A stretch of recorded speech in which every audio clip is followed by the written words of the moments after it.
The son, the baby of the family, works at a local printing house. They're all adults.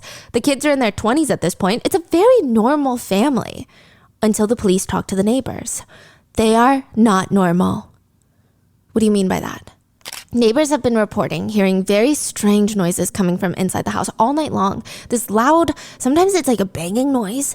Sometimes you don't know what the source of the sound is. Sometimes you do know. And then sometimes it's just the most obnoxious gong going off all night long, which is definitely frustrating for neighbors to deal with, the constant ruckus from the upstairs residents.